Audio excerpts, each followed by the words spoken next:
Hi guys and welcome back to the channel Deepak Yadav Education. Welcome to the Daily Hindu News and Editorial Analysis of 7th of February 2023. तो guys आज है तारीख 7 फरवरी 2023 और है Tuesday. देखेंगे आज के द हिंदू कंप्लीट न्यूज़पेपर को एनालाइज करेंगे। बट लेक्चर में आगे बढ़ने से पहले अगर आप लोगों को इस लेक्चर का पीडीएफ चाहिए तो क्या करना है, सबसे पहले डाउनलोड करना है टेलीग्राम, देन उसके बाद जाके सर्च बॉक्स में टाइप करना Deepak Yadav education UPSC. As you can see guys आप लोगों को ये वाला चैनल मिल जाएगा, इस पर क्लिक करना और जाकर इस चैनल को ज्वाइन कर लेना। ज्वाइन करने से फ़ायदा क्या होगा, यहाँ पर डेली बेसिस पर लेक्चर का पीडीएफ मिल जाता है, डेली करंट अफेयर के वीडियो का पीडीएफ मिल जाता है और डेली बेसिस पर बहुत सारे डिजिटल नोट्स मिल जाते हैं। नाउ बढ़ते हैं आगे बढ़ने से पहले हमेशा की तरह हम लोग अपने लेक्चर को एक मैप के क्वेश्चन के साथ स्टार्ट करेंगे। तो आज आप सभी लोगों को मैप में जाकर देखना है सोलोमन आइलैंड्स को, काफ़ी चर्चा में है तो इसको अच्छे से मैप में देखना। देन उसके बाद आकर नीचे कमेंट सेक्शन में टाइप करना, जिससे कि आप लोग इसको लंबे समय तक याद रख पाओगे। साथ ही साथ एक क्वेश्चन सॉल्व करेंगे जो कि यूपीएससी प्रीवियस ईयर साल 2020 के प्रीलिम्स में पूछा गया था। डेली बेसिस पर हम लोग यहाँ पर एक प्रीवियस ईयर क्वेश्चन को भी सॉल्व करते हैं। क्वेश्चन क्या बोलता है, गोल्ड ट्रांच और रिजर्व ट्रांच ये आखिरकार क्या है, यानी ये किस चीज़ को रेफर करता है। ऑप्शन ए, क्या ये एक लोन सिस्टम है हमारे वर्ल्ड बैंक का। ऑप्शन बी, क्या ये एक ऑपरेशन है हमारे सेंट्रल बैंक का। ऑप्शन सी, क्या ये एक क्रेडिट सिस्टम है जो कि WTO यानी वर्ल्ड ट्रेड ऑर्गेनाइजेशन अपने मेंबर्स को प्रोवाइड करवाता है। ऑप्शन डी, क्या ये एक क्रेडिट सिस्टम है जो कि इंटरनेशनल मॉनेटरी फंड यानी IMF अपने मेंबर्स को प्रोवाइड करवाता है।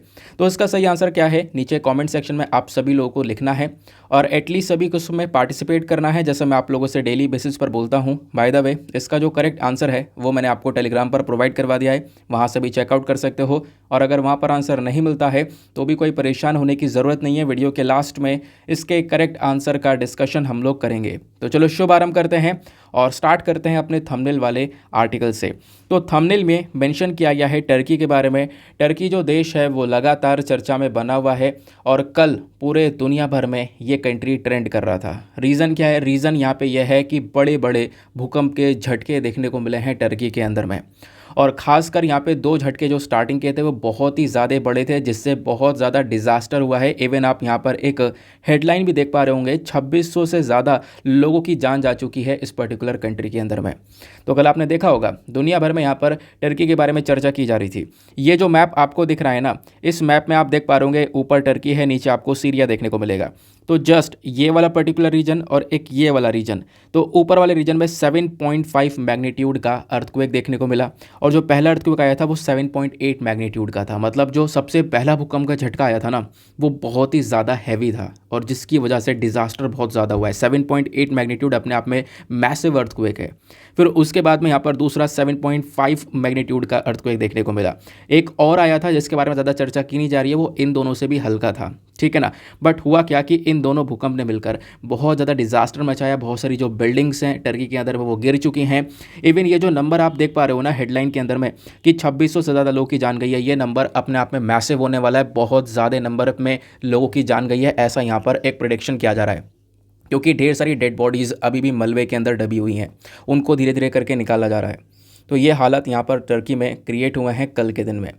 देन उसके बाद में टर्की ने मदद मांगी है दुनिया भर की कंट्रीज से और इंडिया ने यहाँ पर अपना जो सपोर्ट है वो प्रोवाइड करवाया है। इंडिया यहाँ पर मदद कर रहा है टर्की की, इंडिया की साइड से यहाँ पर जो हेल्प है वो पहुँचाई जा रही है, ठीक है ना। तो ये चीज़ आपको देखने को मिलेगी जो कि डेफिनेटली बहुत एक सैड न्यूज़ ये बन जाती है। चलो फिर आते हैं नेक्स्ट आर्टिकल की तरफ।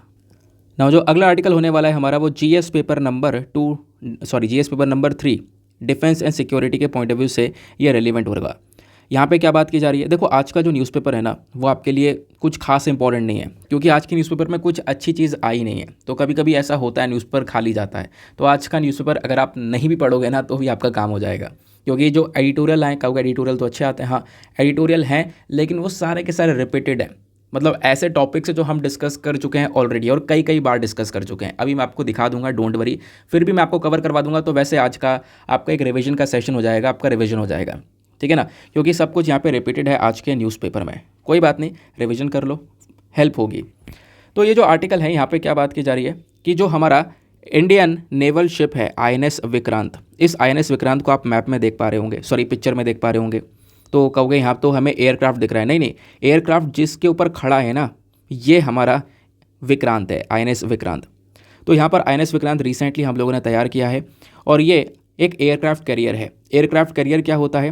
बहुत मैसिव साइज़ के यहाँ पर ये जहाज़ होते हैं, लड़ाकू जहाज़ होते हैं, है ना, जिसके ऊपर आप बहुत बड़े बड़े एयरक्राफ्ट्स को रख सकते हो। यानी कि जो ये विमान है इसको रख कर इसको कैरी कर सकता है लंबे एरिया में, ठीक है ना। तो बहुत बड़े साइज़ के यहाँ पे ये जहाज़ देखने को मिलता है जिसको हम लोग एयरक्राफ्ट कैरियर बोलते हैं। तो हमारे पास में दो हैं इस प्रकार के, एक INS विक्रमादित्य और दूसरा है INS विक्रांत, जिसको हमने रिसेंटली पूरी तरह से इनॉग्रेट किया है, ठीक है। तो INS विक्रांत पर पहली बार जो एक लाइट कॉम्बैट एयरक्राफ्ट यानी इस प्रकार का यहाँ पर आप देख पा रहे होंगे जो एयरक्राफ्ट है वो इसके ऊपर लैंड किया है, इसके ऊपर उतरा है। इसी वजह से यहाँ पर ये न्यूज़ में है। तो naval LCA lands on Vikrant, first aeroplane to touch down, इसी वजह से यहाँ पर ये न्यूज़ में आया है, ठीक है ना। तो अभी तक इसके ऊपर यानी जहाज़ हमारा तैयार था, इसके ऊपर कोई भी एयरक्राफ्ट उतरा नहीं था, बट अब फाइनली यहाँ पर इसके ऊपर एक एयरक्राफ्ट उतर चुका है, ठीक है। फिर उसके बाद इन्होंने पूरा का पूरा जो आर्टिकल है वो विक्रांत को समझाने में लगा दिया, ठीक है ना, कि INS विक्रांत क्या है, किसने डेवलप किया है, कैसे हमने बनाया है, वो सारी बातें बताई गई हैं।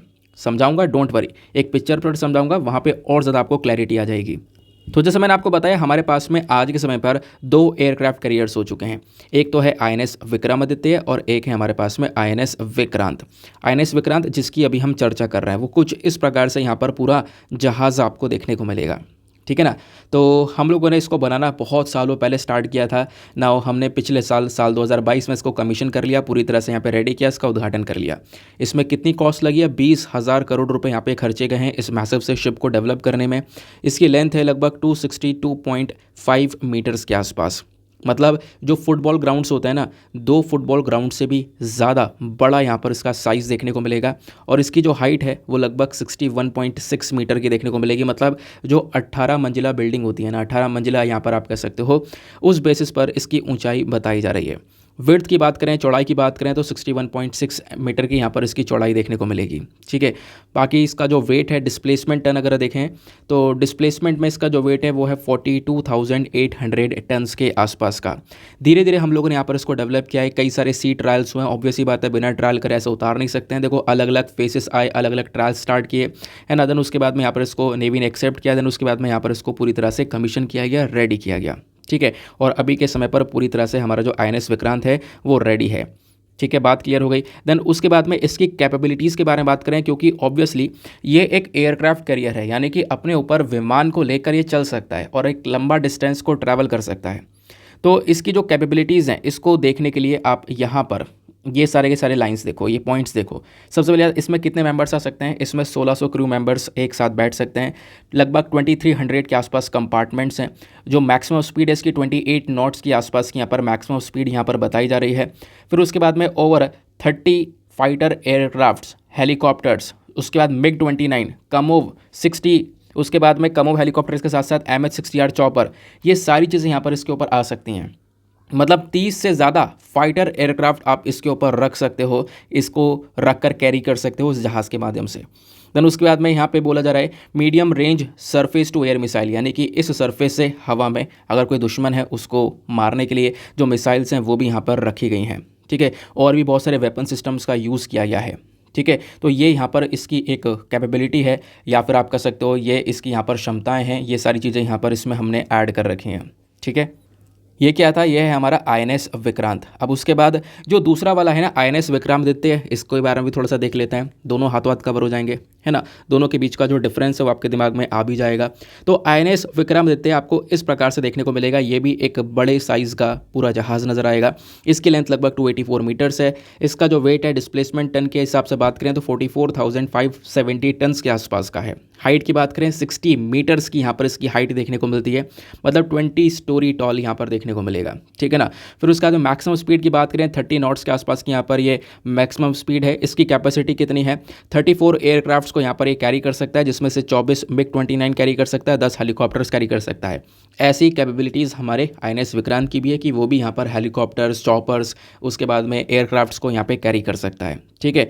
ये आप लोग देख सकते होंगे। ये रहा दोनों के बीच का डिफरेंस। इसमें क्रू की बात करें तो 1600 से लेकर 1800 जो सेलर्स है वो साथ में बैठकर यहाँ पर ट्रैवल कर सकते हैं। जो कंपार्टमेंट्स वगैरह हैं यहाँ पर भी ढेर सारे देखने को मिल जाते हैं, ठीक है। तो दोनों से आप देख पाओगे काफ़ी सारी सिमिलैरिटीज़ दोनों में देखने को मिल जाती है, INS Vikramaditya as well as INS Vikrant. तो बस दोस्त इतनी सी बातें यहाँ पर ध्यान में रखनी थी आपने इस टॉपिक को लेकर, इसके अलावा यहाँ पे कुछ नहीं पढ़ना है। नेक्स्ट आर्टिकल पर आता हूँ और पहले हम लोग आज अपने एडिटोरियल पर चढ़ेंगे, देखेंगे एडिटोरियल आज कौन कौन से हैं और कितने कितने काम के हैं। लेकिन आगे बढ़ने से पहले मेक श्योर करना वीडियो पे जो लाइक का बटन उसको प्रेस कर देना यार। एक टारगेट होता है हमारा 5K प्लस लाइक्स का, जिसको आप अचीव करवा सकते हो। साथ ही साथ में मेरे साथ में इंस्टाग्राम पे कनेक्ट कर सकते हो। इंस्टाग्राम पे जाना, सर्च बॉक्स में टाइप करना दीपक यादव एजुकेशन, आपको यहाँ पर ये प्रोफाइल मिलेगा। 11,000 से ज़्यादा लोग मेरे साथ में ऑलरेडी जुड़ चुके हैं, आप भी मेरे साथ में जाकर पर्सनली जुड़ सकते हो। नाउ तो एडिटोरियल में हमारे मैक्सिमम एडिटोरियल रिपीटेड टॉपिक पर हैं। जैसे ये वाला एडिटोरियल बात करता है किस चीज़ के बारे में, रशिया कह रहा हूँ, यूएस और चाइना के रिलेशनशिप जो ख़राब हुए हैं उसके बारे में। कैसे ख़राब हुए हैं, रिसेंटली यहाँ पे और ज़्यादा ख़राब हो चुके हैं, क्योंकि चाइना ने एक स्पाई बलून, जासूसी वाला जो बलून है वो अमेरिका के ऊपर उड़ा रखा था, बट अमेरिका ने यहाँ पर उसको शॉट डाउन कर दिया। तो यहाँ पर तो कुछ भी नहीं है इतना काम का, ठीक है ना। फिलहाल मैं आपको बता दूंगा क्या क्या पढ़ना है एग्जामिनेशन के लिए, आपका रिवीजन हो जाएगा, कल मैंने आपको पढ़ाया था।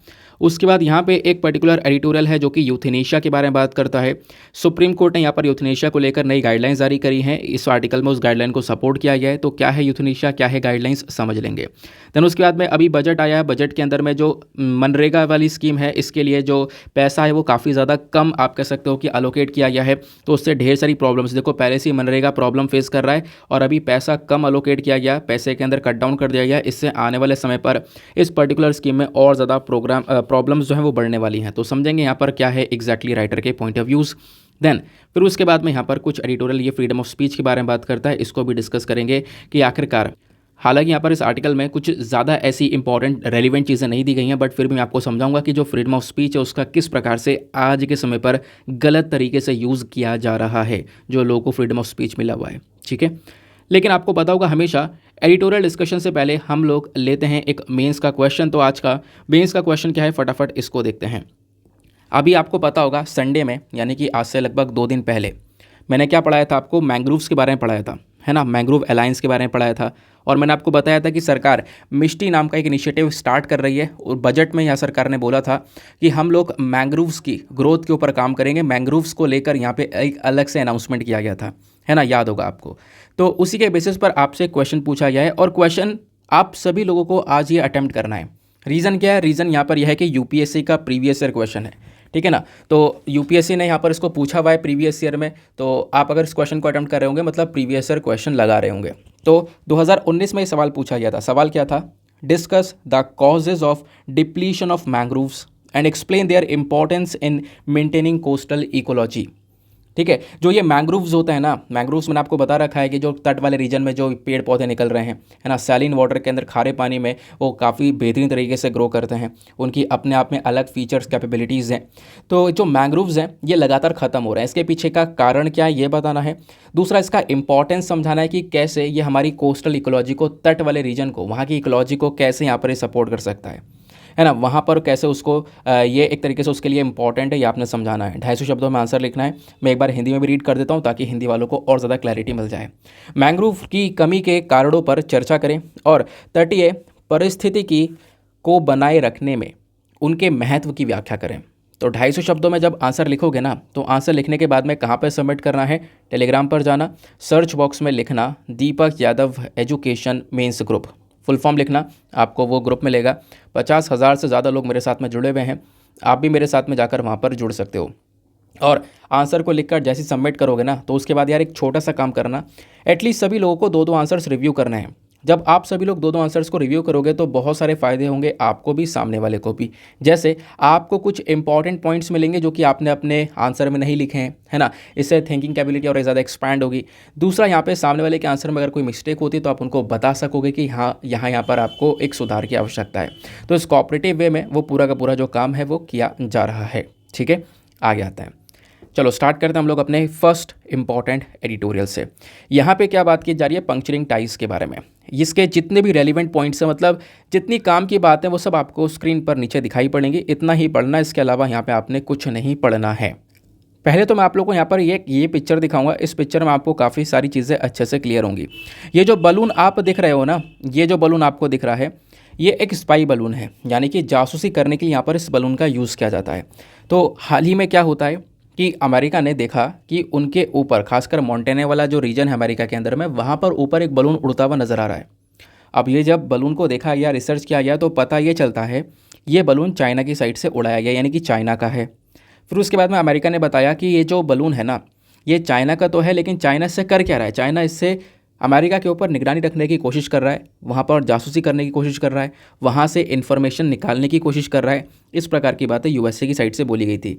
जब यूएसए ने स्टार्टिंग में इसको देखा था तो इसको शूट डाउन वगैरह नहीं किया था, ऐसे ही छोड़ दिया था, लेकिन एक दिन बाद यहाँ पर उसको तुरंत इसको शूट डाउन कर दिया गया, इसको उड़ा दिया गया, क्योंकि अमेरिका बोलता है ये हमारे लिए खतरा पैदा कर सकता है। क्यों? क्योंकि अमेरिका के मोंटेना के ऊपर ये उड़ रहा है, और मोंटेना एक बहुत इंपॉर्टेंट एरिया है, क्योंकि यहाँ पे बहुत सारी जो मिसाइल सिस्टम है वो रखे हुए हैं, इंटरकॉन्टिनेंटल बैलिस्टिक मिसाइल्स, और ये सारी चीज़ें यहाँ पर रखी हुई हैं। तो यहाँ से इन्फॉर्मेशन निकालने की कोशिश कर रहा है चाइना, दैट इज़ वाई हमने इसको शॉर्ट कर दिया, और ये बात यहाँ पे यूएसए की साइड से मेंशन की गई। इस प्रकार से यहाँ पर ये बलून्स नज़र आते हैं। इन बलून्स को एनर्जी कहाँ से मिलती है, इतनी ऊंचाई पर उड़ कैसे पाते हैं? अच्छा, कितनी ऊंचाई पर उड़ते हैं? फिर भी जितनी आपकी एयरलाइन यानी कि जो एरोप्लेन है या फाइटर एयरक्राफ्ट है, उनकी पता है कितनी हाइट होती है? मान लो सपोज यहाँ पे जो आपका एरोप्लेन है वो सतह से लगभग 12 किलोमीटर की ऊंचाई पर उड़ रहा है। ऐसी जो फाइटर एयरक्राफ्ट है वो सतह से लगभग 20 किलोमीटर की ऊंचाई पर उड़ रहा है। लेकिन ये जो बलून्स है ना, ये इन दोनों से भी ज़्यादा ऊंचाई पर उड़ सकते हैं, स्पेशली 37 किलोमीटर्स तक ऊंचाई पर उड़ सकते हैं, यानी कि 1,20,000 फीट तक की ऊंचाई पर आप इस बलून को उड़ा सकते हो। इतनी एनर्जी मिलती कहाँ से? तो उसके लिए ये जो आप पटरी से देख रहे हो ना, ये लाइन जो है, ये हैं सोलर पैनल्स। ये सोलर पैनल्स यहाँ पर इस बलून को लगातार पावर प्रोवाइड करवाते रहते हैं। एक और इम्पॉर्टेंट चीज़ होती है, इसके अंदर ढेर सारे इंस्ट्रूमेंट्स लगे हुए हैं। इंस्ट्रूमेंट जैसे कि camera, radar, sensor, communication equipments को भी यहाँ पर लगा रखा है इस पर्टिकुलर बलून को सपोर्ट करने के लिए। ठीक है, बात क्लियर हो गई। अब क्वेश्चन यहाँ पर यह है कि आखिरकार ये मैटर क्यों करता है? देखो, मैटर इसलिए करता है कि अभी रिसेंटली ना धीरे धीरे रशिया निकल गया मुँह से, यूएसए, अमेरिका और चाइना के बीच में रिलेशंस धीरे धीरे यहाँ पर इंप्रूव हो रहे थे। हालांकि आपको पता है 2 बड़ी इकोनॉमीज़ हैं हमारी दुनिया की, और दोनों के बीच में एक वॉर चल रही है, लंबे समय से ट्रेड वॉर चल रही है, लगातार इनके बीच में डिस्प्यूट्स बने रहते हैं। तो हुआ ये कि हाल ही में जो यूएसए के सेक्रेटरी ऑफ स्टेट हैं एंथनी ब्लिंकन, इनकी विजिट थी, यानी कल मंडे था, तो कल मंडे में ये चाइना जाने वाले थे, चाइना के साथ बैठकर बातचीत करने वाले थे। बट जैसे ये बलून वाला इंसिडेंट हुआ ना, उसके बाद में इन्होंने अपनी इस विजिट को भी कैंसिल कर दिया। पहली बार ऐसा होने वाला था कि यहाँ पर कोई स्टेट ऑफ सेक्रेटरी जा रहा है चाइना के साथ में बातचीत करने के लिए, बट यहाँ पर ये जो मीटिंग है, देखो ये मीटिंग कहीं ना कहीं बहुत बड़ी हो सकती थी। इवन यहाँ पे बोला जा रहा है Anthony Blinken president Xi Jinping के साथ में डिस्कशन करने वाले थे, चाइना के प्रेसिडेंट के साथ में, बट ये मीटिंग नहीं हो पाई इस बलून वाले इंसिडेंट की वजह से। ठीक है, बात क्लियर हो गई। स्टार्टिंग में तो इसको बस नहीं किया गया, स्टार्टिंग में तो यहाँ पर इसको नहीं फोड़ा जा रहा था। उसके पीछे का रीज़न था, रीज़न यहाँ पर ये था कि अगर हमने इसको स्टार्टिंग में फोड़ देते बिना किसी तैयारी के, तो कहीं ना कहीं इस पर से जो मलबा है, जो डेब्रिस से जो कचरा है ना, वो डायरेक्ट नीचे गिरता, इससे काफ़ी सारे लोगों को नुकसान भी पहुँच सकता था, है ना। तो तरीके से यहाँ पर इसको डैमेज किया गया है, ऐसा यहाँ पर बोला गया। थोड़ा सा खुले एरिया मैंने दिया, उसके बाद जाकर यहाँ पर इसको बर्स्ट कर दिया गया। ठीक है, बात क्लियर हो गई। देन उसके बाद में यूएस कनाडा वैसे ही अलर्ट पर आ गए थे जैसे ही उन्हें पता चला कि हाँ, इनके ऊपर ये जो गुब्बारा है ये उड़ता हुआ नज़र आ रहा है। दूसरा क्वेश्चन यहाँ पर आपके दिमाग में ये आएगा कि अगर निगरानी रखनी है तो इस बलून का क्या यूज़ करना? मतलब चाइना ने कोई जवाब नहीं दिया क्या?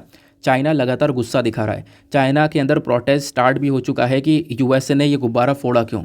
उसके पीछे का रीज़न यहाँ पर चाइना ये दे रहा है कि ये गुब्बारा कोई जासूसी करने के लिए नहीं था, ये बलून बेसिकली वेदर को लेकर था, जो वेदर है ना उसकी इन्फॉर्मेशन निकालने के लिए था। तो ये उड़ रहा था, लेकिन कहीं ना कहीं अमेरिका ने ये काम कर कर जो इंटरनेशनल प्रैक्टिसेस होती हैं, इंटरनेशनल लेवल पर ऐसे काम किए जाते हैं, वेदर को लेकर काम किए जाते हैं, उसका उल्लंघन क्या है, वॉयलेशन क्या है। और अगर इन फ्यूचर अमेरिका को ज़रूरत पड़ती है, इस प्रकार का काम करता है, चाइना के ऊपर कुछ दिखा, तो चाइना भी उसको शट डाउन कर देगा। ये चाइना की साइड से यहाँ पर स्टेटमेंट निकल कर आया है। अब क्वेश्चन आपके दिमाग में ये होगा कि अगर आपको इतना कुछ करना ही है तो आप सैटेलाइट का यूज़ क्यों नहीं कर लेते? बहुत सारी सैटेलाइट हैं, अंतरिक्ष में तमाम सैटेलाइट्स लॉन्च कर रखी हैं, तो उन सैटेलाइट के माध्यम से आप वेदर देख सकते हैं, या सैटेलाइट के माध्यम से यहाँ पर जो भी करना है कर सकते थे। बट सैटेलाइट और इस स्पाई बलून के बीच में एक डिफरेंस है, ध्यान रखना। डिफरेंस पता है क्या है? सैटेलाइट का तोड़ है, सैटेलाइट के लिए लेज़र बीम्स और ये सारी चीज़ें बना रखी हैं जो कि सैटेलाइट कहीं पर भी जासूसी नहीं कर पाएगी। ठीक है ना, तो सैटेलाइट का यहाँ पर एक तोड़ है, लेकिन इस बलून का ऐसा भी कोई तोड़ नहीं है। सैटेलाइट क्या होती है ना, आपने देखा होगा सैटेलाइट मूव कर रही होती है अंतरिक्ष में, और उसकी स्पीड थोड़ी तेज़ होती है, तो वो अच्छे से एक एरिया का एनालिसिस भी नहीं कर पाती है, अच्छे से पिक्चर्स नहीं निकाल पाती है। बट जो ये बलून्स होते हैं ये बहुत धीरे धीरे उड़ रहे होते हैं, तो क्लियर, मैंने आपको बताया हाई रिजोल्यूशन कैमराज यहाँ पे लगा रखे हैं, तो बहुत क्लियर इमेजेस, बहुत क्लियर यहाँ पर एनालिसिस उस पर्टिकुलर एरिया का, जिस एरिया पर ये उड़ रहा है वो यहाँ पे प्रोवाइड करवाते हैं। तो ये इसका यहाँ पर एक बेनिफिट है। दूसरी बात, सैटेलाइट से काफ़ी ज़्यादा सस्ता है ये बलून। सैटेलाइट अगर कोई डिस्ट्रॉय करता है तो बहुत बड़ा झटका लगेगा उस देश को, बट इस बलून के गिरने से यहाँ पर इतना कुछ इफेक्ट पड़ता नहीं है उस पर्टिकुलर कंट्री के ऊपर में। ठीक है, तो एक सैटेलाइट और इस बलून के बीच में छोटा सा डिफरेंस हो जाता है। क्वेश्चन ये है, ये कोई नया कॉन्सेप्ट है क्या? नहीं, कोई नया कॉन्सेप्ट नहीं है, इसका एक हिस्टोरिकल यूज़ है। मतलब कि बहुत लंबे समय से ऐतिहासिक तौर पर भी इसका यहाँ पे काफ़ी ज़्यादा इस्तेमाल किया गया है। जैसे वर्ल्ड वॉर 2, जो विश्व युद्ध दो था, यहाँ पर जापानीज़ मिलिट्री ने इन्हीं बलून्स का इस्तेमाल किया था। इन्हीं बलून्स के माध्यम से जो बॉम्ब्स वगैरह हैं वो यहाँ पर गिराने की कोशिश की थी यूएस टेरिटरी के अंदर में। तो इन बलून्स का यूज़ बहुत लंबे समय से हो रहा है। ये तो मैंने आपको वर्ल्ड वॉर 2 के बारे में बताया। उसके बाद आपने कोल्ड वॉर भी देखा होगा, शीत युद्ध जो चल रहा था, कोल्ड वॉर यूएसए और सोवियत यूनियन यानी यूएसएसआर के बीच में। तो उस दौरान भी यहाँ पर ये दोनों एक दूसरे के ऊपर इस प्रकार से जो ये बलून से ये उड़ाया करते थे। तो ये यहाँ पर पूरा का पूरा इसका इंपॉर्टेंस हो गया। आई होप आपको सारी बातें, छोटी से छोटी बातें क्लियर हो चुकी हैं। आपसे कोई भी क्वेश्चन आता है कि इस चीज़ को लेकर ये क्या है स्पाई बलून या इसका इससे क्या इफेक्ट पड़ेगा, वो सब मैंने आपको बता दिया। चाहे वो प्रीलिम्स हो चाहे वो मेंस में हो, आप उसको आराम से हैंडल कर पाओगे। ठीक है, आगे आते हैं। अब आप सोच रहे होंगे जो बातें आपने पिक्चर में दिखाई हैं उसको अगर हमें लिखना हो तो कैसे लिख सकते हैं? पिक्चर से लिख सकते हो, या दूसरा यहाँ पे मैंने आपको पूरा का पूरा इन्फॉर्मेशन एज इट इज़ लिखित में प्रोवाइड करवा दिया है कि चाइना का रिस्पांस क्या रहा, स्पाई बलून्स क्या होते हैं, इनमें कैमराज बाकी सारे जो इक्विपमेंट्स है वो लगाए जाते हैं, कब कब इनका इतिहास में इस्तेमाल किया गया, ये सारी बातें मैंने आपको यहाँ पर लिखित में भी प्रोवाइड करवा दी हैं। चाहो तो आप लोग यहाँ से भी नोट डाउन कर सकते हो। Next important editorial. नाउ जो अगला एडिटोरियल है ये बात करता है यूथनेशिया के बारे में। देखो हुआ क्या है रिसेंटली, वो सारी बातें हम एक एक करके बहुत सिंपल तरीके से समझने वाले हैं। ठीक है, आगे आते हैं। तो कॉन्टेक्स्ट क्या है, मतलब ये आखिरकार एडिटोरियल न्यूज़ में क्यों है? न्यूज़ में यहाँ पर इसको इस वजह से लिखा गया है क्योंकि रिसेंटली सुप्रीम कोर्ट ने कुछ बदलाव कर दिए हैं पैसिव यूथनेशिया के रूल्स एंड रेगुलेशंस के अंदर में। पैसिव यूथनेशिया भारत के अंदर 2018 में ही अलाउ कर दिया गया था, बट इसके जो रूल्स एंड रेगुलेशंस थे इसके अंदर रिसेंटली यहाँ पे सुप्रीम कोर्ट ने चेंजेस करे हैं, कुछ बदलाव करे हैं। तो हम समझेंगे आखिरकार क्या किया गया है। वैसे मैं आपको बता दूं, जो मतलब इस रूल्स के अंदर में डिफ़िकल्टीज़ हुआ करती थी और ज़्यादा ये भारी हुआ करते थे, उनको काफ़ी आसान कर दिया गया है। ये एक सबसे बड़ा चेंज है। अब इस चेंज को हम समझेंगे, लेकिन उस चेंज को समझने से पहले आपको समझना होगा यूथनेशिया क्या होता है, और स्पेसिफिकली अभी हम पैसिव यूथनेशिया वर्ड का यूज़ कर चुके हैं, तो ये पैसिव यूथनेशिया क्या होता है। देखो यूथनेशिया दो प्रकार से होता है, एक होता है पैसिव यूथनेशिया और एक दूसरा होता है एक्टिव यूथनेशिया। ठीक है, पैसिव यूथनेशिया और एक्टिव यूथनेशिया, चलो एक एक करके समझते हैं। सबसे पहले समझ लेते हैं कि सर एक्टिव यूथनेशिया क्या होता है। तो काफ़ी सारी कंट्रीज़ के अंदर में देखो, देशों में बहुत सारे अलग अलग सबको राइट्स दे रखे हैं। तो कुछ देशों के अंदर में जैसे कि राइट टू लाइव है, जीने का अधिकार है, वैसे यहाँ पे राइट टू डाई का भी जो अधिकार है, जो ये राइट है वो उसको लागू कर रखा है। यानी अगर किसी के पास में जीने के सारे राइट्स हैं तो मरने के भी राइट्स हैं। तो कैसे यहाँ पे मर सकता है, तो उसके लिए यहाँ पर ये यूथनेशिया का यूज़ किया जाता है, खासकर एक्टिव यूथनेशिया।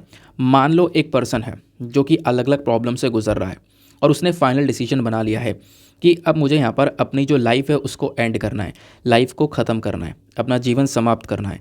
तो उसके लिए वो एक्टिव यूथनेशिया की तरफ आगे बढ़ेगा।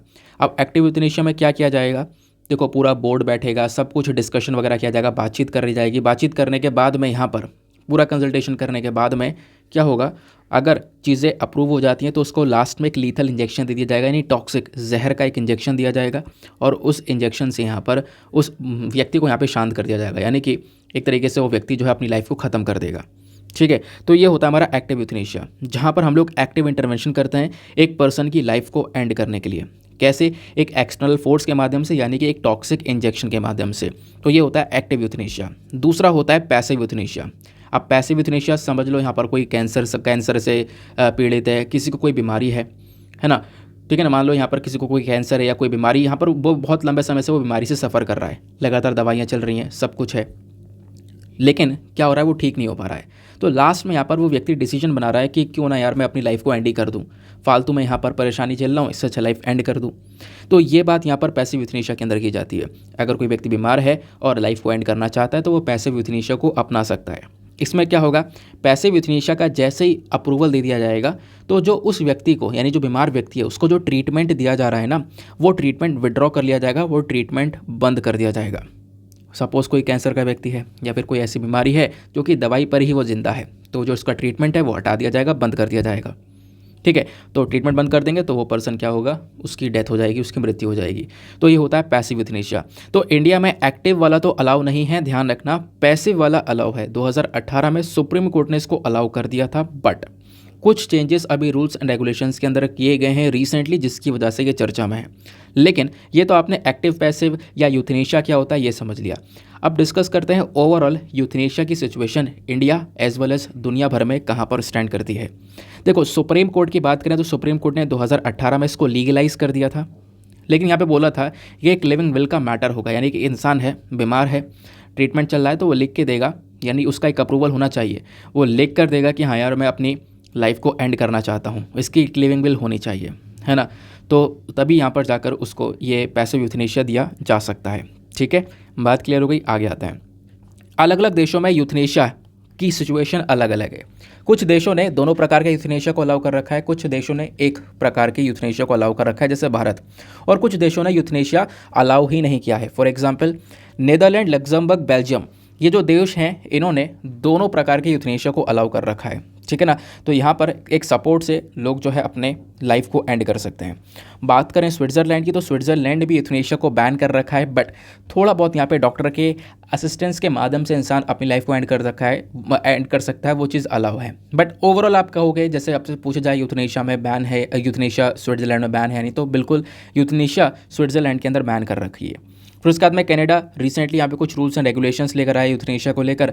तो इन्होंने ये बोला कि जो मेंटली इल पेशेंट्स हैं, जो दिमागी संबंधित बीमारी से यहाँ पर गुजर रहे हैं, तो उनको यहाँ पर यूथनेशिया दिया जाएगा। तो ये कनाडा ने रिसेंटली यहाँ पर अनाउंसमेंट किया कि मार्च 2023 तक इसको लागू कर दिया जाएगा। अमेरिका की बात करें तो अमेरिका के अंदर देखो अलग अलग राज्य हैं, अलग अलग राज्यों से मिलकर अमेरिका बना हुआ है, तो उनके अपने अपने लॉज है, वो अपने हिसाब से चलते हैं।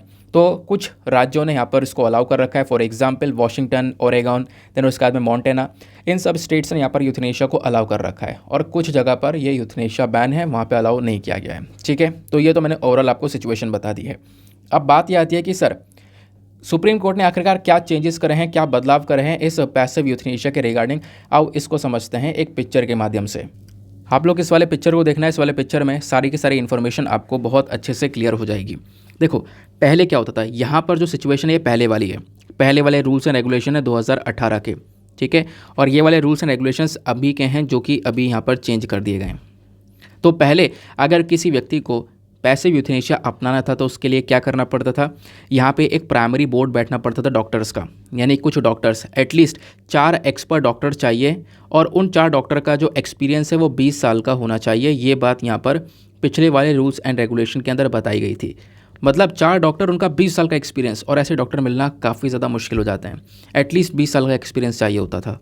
तो ये बोर्ड बैठता था, ये डिस्कशन करता था, उसके बाद यहाँ पर उस यूथनेशिया को अलाउ किया जाता था।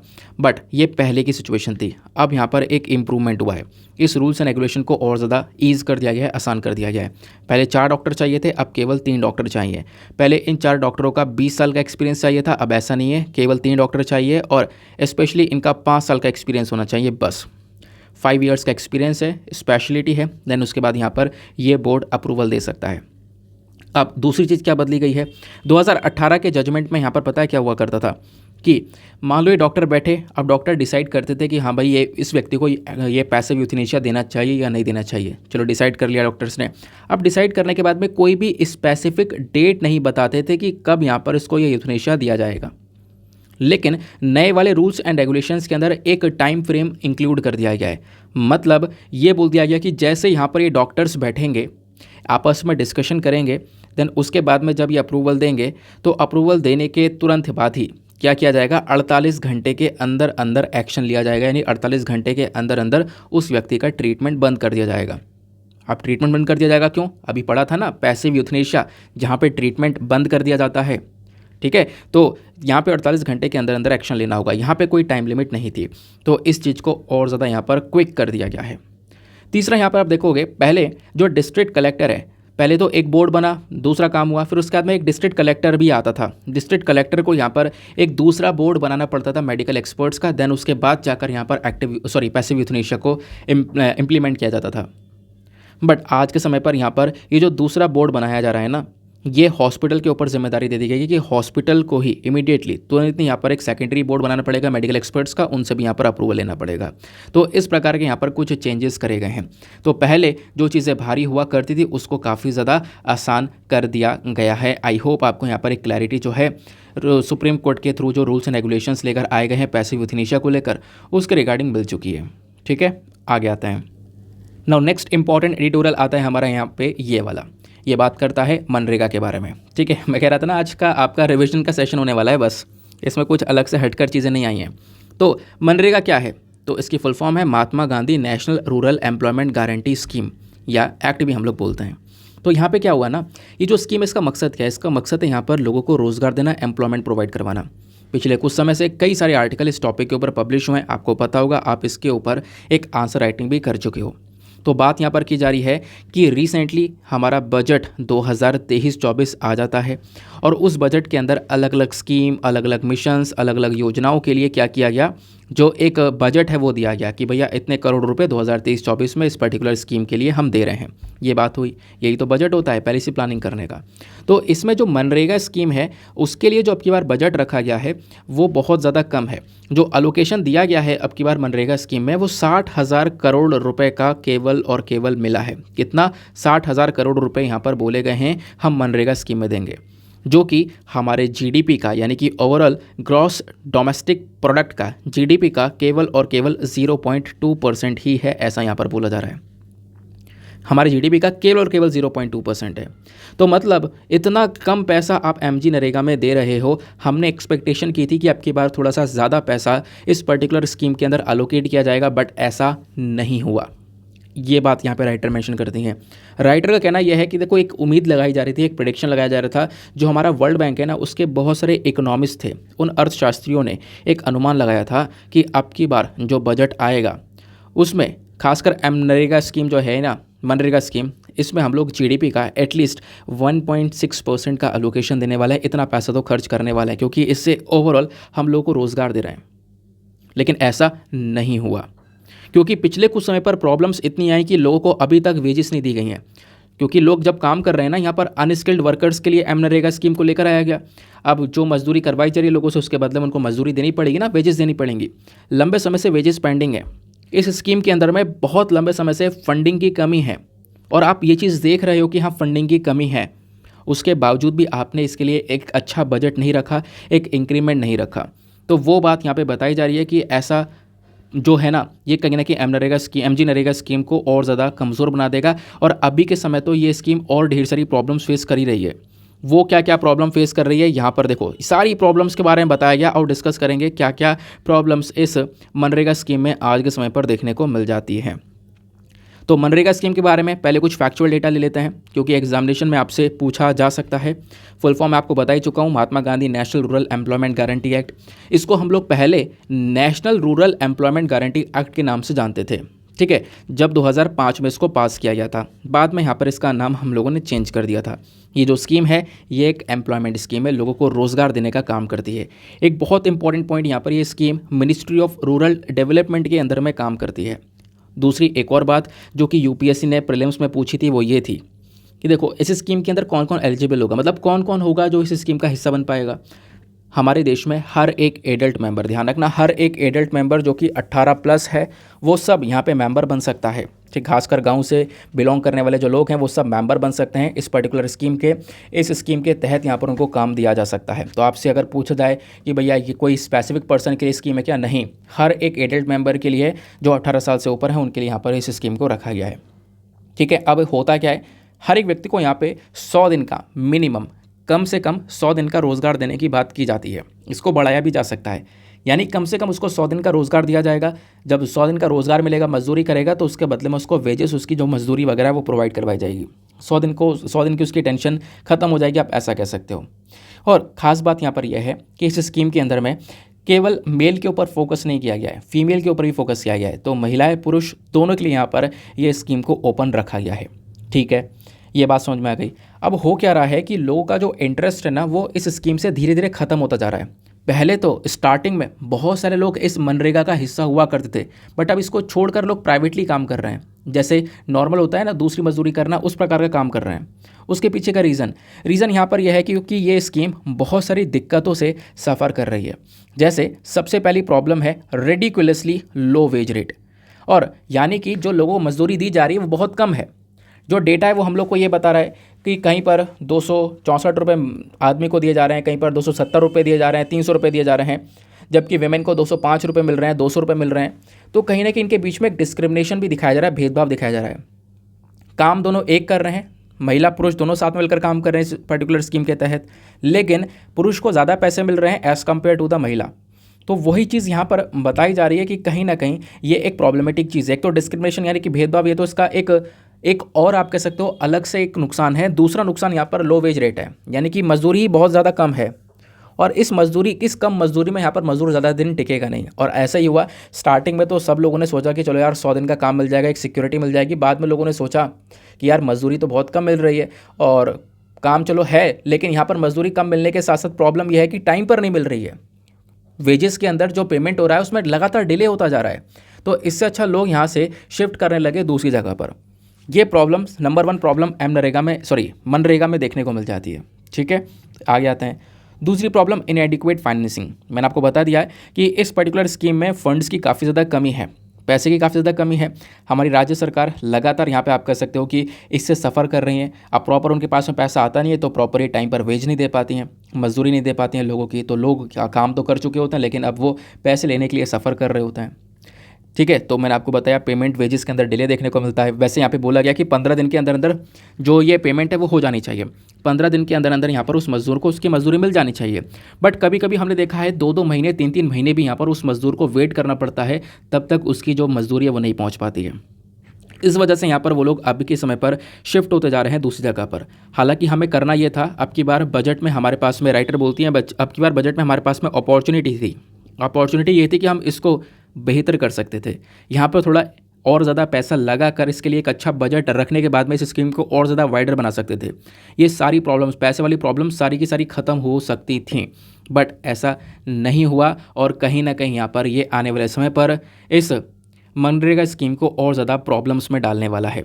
एक प्रॉब्लम ये भी आती है कि जो पंचायती राज इंस्टीट्यूशंस हैं, मैंने बताया गांव के लेवल पर ज़्यादा अच्छी तरीके से स्कीम को इम्प्लीमेंट किया जाता है, तो जो पंचायती राज इंस्टीट्यूशंस हैं उनका जो रोल है कोई ज़्यादा बेहतर रोल नहीं है।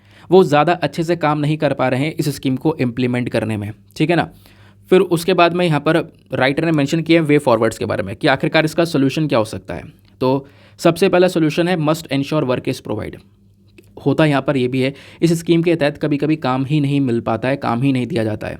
तो इंश्योर करना होगा कि लगातार टाइम टू टाइम लोगों को जो काम है वो दिया जा सके, है ना। जो लोग यहाँ पर इसके लिए अप्लाई कर रहे हैं उन सबको यहाँ पर हायर किया जा सके, उनको टाइम पर यहाँ पे मजदूरी दी जा सके।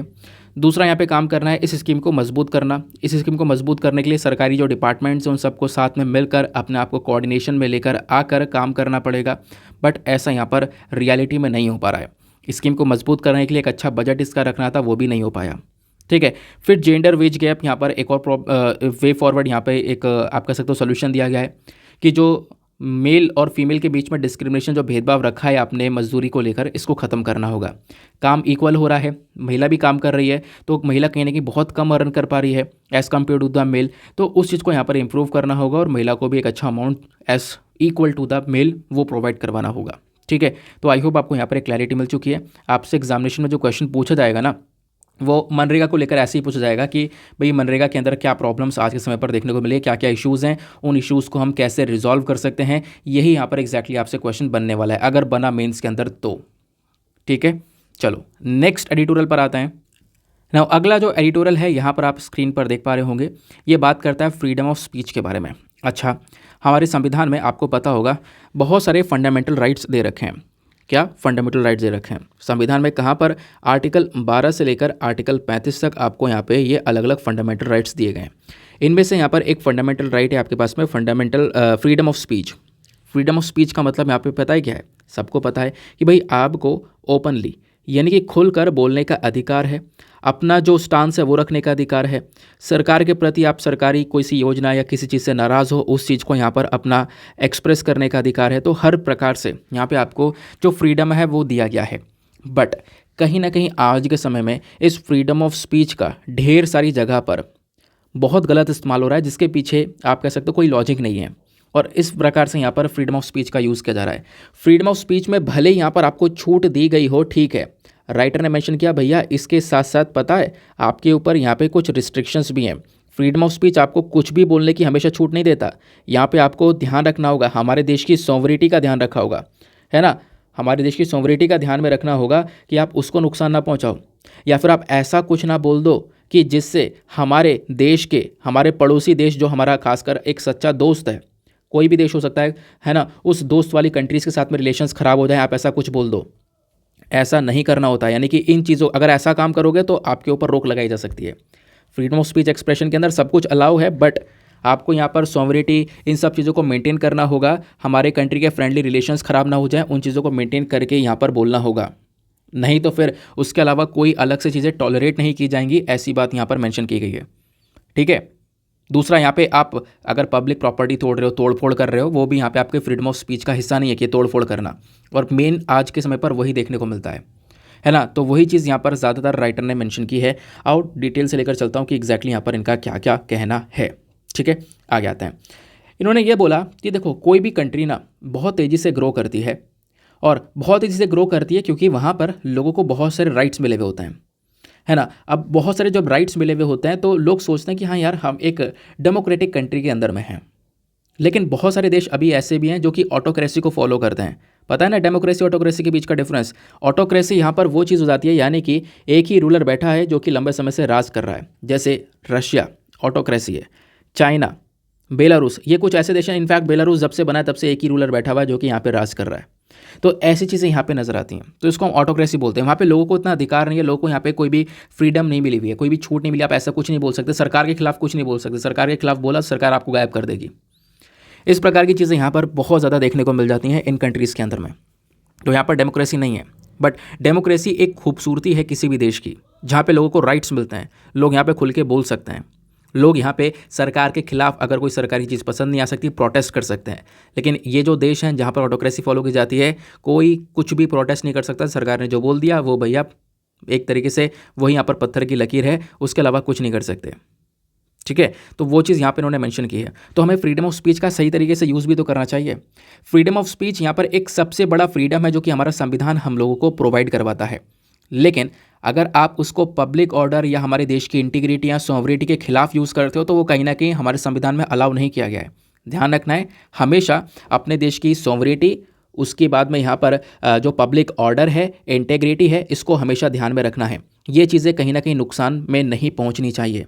जो हमारे संविधान निर्माता हैं, जिन्होंने यहाँ पर इस पूरे संविधान को बनाया है, उन्होंने भी यहाँ पर इन फंडामेंटल राइट्स को खूबसूरती से लिखा है, जहाँ पर फ्रीडम ऑफ स्पीच के बारे में बहुत डिटेल से बताया गया। और ये बताया गया कि बिल्कुल अगर इन चीज़ों के अगेंस्ट में, देश के अगेंस्ट में बोलोगे तो फ्रीडम ऑफ स्पीच नहीं है। तो ये हमारे कॉन्स्टिट्यूशनल मेकर्स की एक खूबसूरती नज़र आएगी। जबकि कुछ जगह पर फ्रीडम ऑफ स्पीच का मतलब बिल्कुल अलग है। ठीक है ना, वो लोग यहाँ पर फ्रीडम ऑफ स्पीच बोलकर भी किसी को बोलने का अधिकार नहीं देते हैं। और ऐसा पहले हुआ करता था, बट आज के समय पर ऐसा नहीं है। लोगों को यहाँ पर हर एक चीज़ से वाकिफ़ किया गया है, लोगों को यहाँ पर अच्छे से सारी चीज़ें पता हैं। देन ये बात आपको यहाँ पे फ्रीडम ऑफ स्पीच के बारे में समझ में आ गई। देन उसके बाद में यहाँ पर राइटर ने मेंशन किया, अब देखो जो अलग अलग थिंकर्स आए हैं, तो खासकर अगर हम लोग बात करें वेस्टर्न थिंकर्स की, तो वेस्टर्न थिंकर्स में एक आप कह सकते हो बर्टलैंड रसल, क्या नाम है, बर्टलैंड रसल। इन्होंने यहाँ पर, इनकी फ़िलॉसफी अलग है। इन्होंने यहाँ पर मेंशन किया है, इन्होंने बोला कि देखो बिल्कुल जो फ्रीडम ऑफ स्पीच है ये आपको मिलता है, आप फ्रीली थिंक कर सकते हो, आराम से थिंक करने के साथ साथ आप बोल सकते हो, आप सरकार को क्रिटिसाइज़ भी कर सकते हो। ये एक बहुत इंपॉर्टेंट पार्ट था वेस्टर्न डेमोक्रेसी का। जो वेस्टर्न कंट्रीज़ के अंदर डेमोक्रेसी थी ना, वहाँ पर आप गवर्नमेंट को क्रिटिसाइज़ कर सकते थे। ये एक इम्पॉर्टेंट चीज़ थी, और जो कि यहाँ पे हम लोगों ने भी इसको इम्प्लीमेंट किया। और इम्प्लीमेंट करने के बाद में डेफिनेटली यहाँ पे फ़ायदे मिलते हैं, लोगों को एक सपोर्ट मिलता है। जबकि बोला यह जा रहा है, ये तो यहाँ पर वेस्टर्न कंट्रीज़ की फ़िलॉसफी हुई। उससे पहले अगर हम लोग बात करें, जो ब्रिटिशर्स राज हुआ करता था, ब्रिटिश एम्पायर फैला हुआ था, ये लोग यहाँ पे फ्रीडम ऑफ स्पीच को बिल्कुल भी टॉलरेट नहीं किया करते थे। यानी वहाँ पे उस समय पर आपको बोलने का बिल्कुल भी अधिकार नहीं था।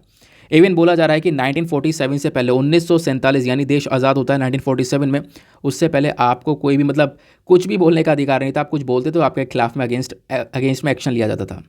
तो 1947 में हमारा देश बॉर्न होता है। बॉर्न क्या होता है? बॉर्न तो बहुत पहले से हो गया। हमारा देश आज़ाद होता है 1947 में, 1947 में।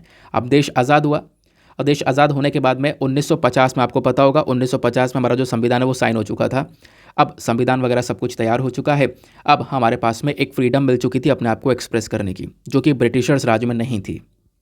ठीक है, तो आप कहोगे बहुत अच्छे से यहाँ पे राइटर फ्रीडम ऑफ स्पीच के ऊपर जोर दे रहे हैं। हाँ बिल्कुल दे रहे हैं, क्योंकि इसलिए दे रहे हैं कि देखो ये सब तो उन्होंने पूरे आर्टिकल में समझा दिया।